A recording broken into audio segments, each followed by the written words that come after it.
everybody. Thanks for tuning in today. We are the Soulful Psychics. I am Nicole, And I am Nikki.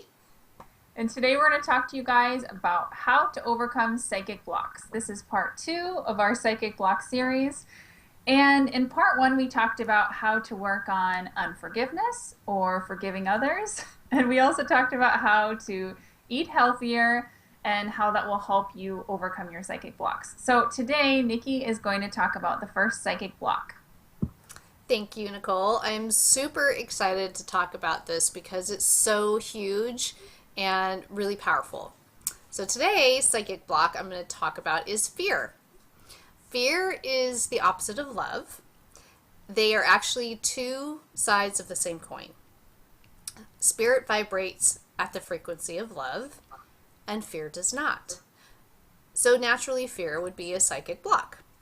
Remember that the word psychic means of the soul, and spirit, since it vibrates to the vibration of love, it vibrates to the vibration of the soul. And being psychic means connecting with that frequency of spirit or love so we can communicate with it easier, hear its messages, receive its information.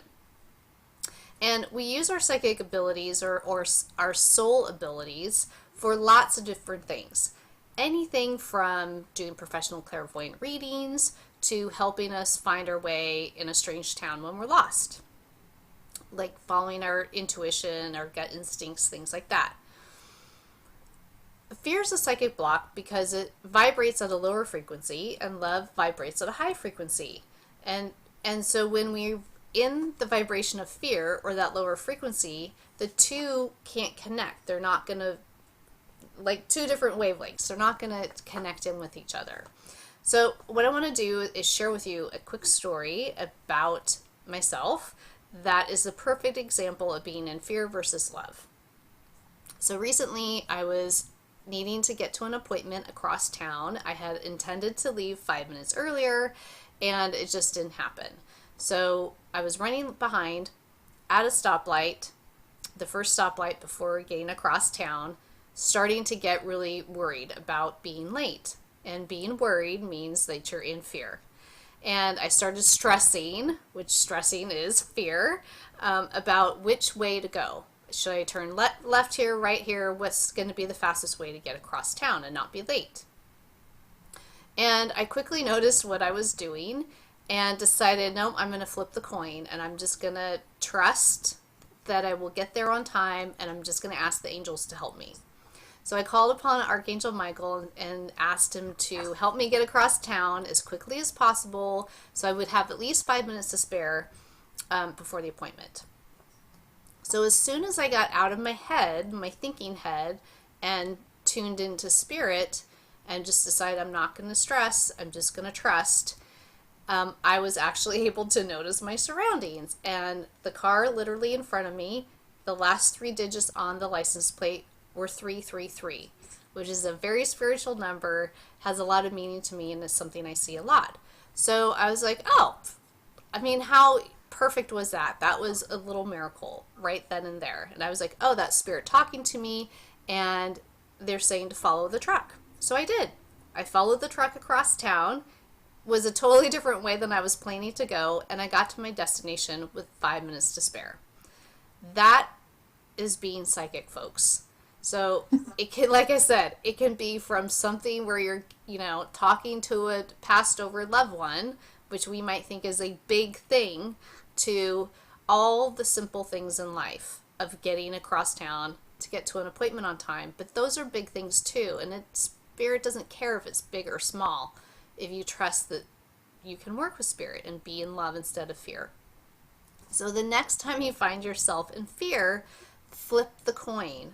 Be in love. Be in spirit instead of being in fear. And more miracles will start to appear in your life. So I hope that helps, and we look forward to hearing your personal stories of how being in spirit and being in love helped you. Okay, Nicole's turn.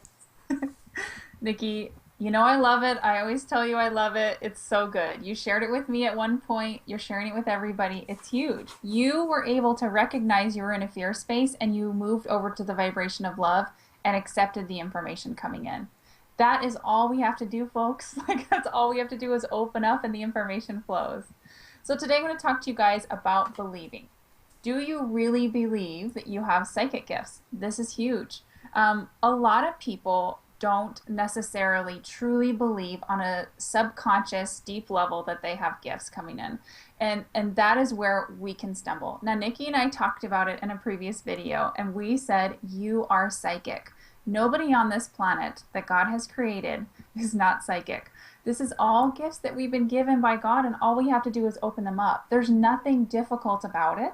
What's difficult is our ego and our logical mind saying, this is hard, this is tough, you can't access this. And when we come from that space, that's actually a fear space, like Nikki was talking about. You can't receive the information. So, um, so sometimes when I've read a couple people or we've kind of been doing training, people will say, Nicole, but I believe. I believe I can do this, but I can't do it.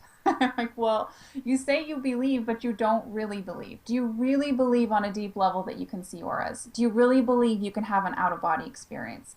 Do you really believe you can connect to your grandfather who has crossed over and see him and clearly communicate with him?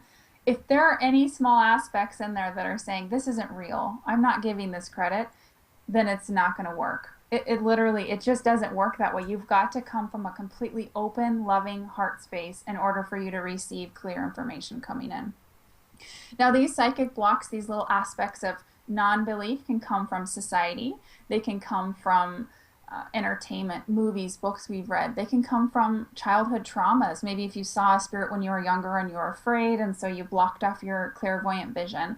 So there's a lot of different places they can stem from, but you just know you have the power to control those feelings and you can release them and decide to believe at any given moment. So how can you really truly start believing that you are psychic? First off, you have to start by really trusting your gut, trusting your inner knowingness, trusting your higher self that it's giving you true, accurate, and clear information. Now, the more you start listening to spirit, like Nikki said in her previous story that she just told us, that she listened and she knew Archangel Michael was going to be there and be present and help her make it on time. Now, since he knows that he can rely on Nikki to listen and pay attention, then he's going to give Nikki more information. It's literally that easy. And so when you really start paying attention to those things, spirit's going to start flowing more and more stuff into your psychic space.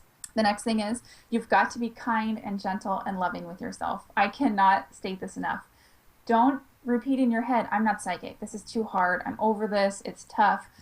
Release all that stuff. That's your fear space talking. It's not important. You do have psychic gifts and it's not a race. Just be patient. It takes time. We're all different. We're all different people. The next thing is to understand that the desire of want is different than the desire of having. And so if you're in your mind and you're constantly going, I want to be psychic so bad, there's nothing more that I want, you're releasing the energetic field of wanting something. But you have to shift that. You have to say, I already have psychic gifts and I'm working on improving them and making them better. So be mindful of how you're feeling and what you're thinking. And the last thing is affirmations. Affirmations are huge. I do them every day. I'm sure Nikki does them as well. You've got to say out loud or to yourself throughout the day. It doesn't even matter. I am psychic. I receive clear psychic impressions that I trust and know are accurate.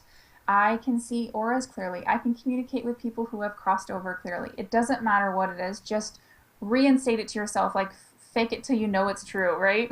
Exactly. So that's all I have today for believing that you are psychic. That was awesome. Thank you so much, Nicole. Yes. Perfect, perfect, perfect.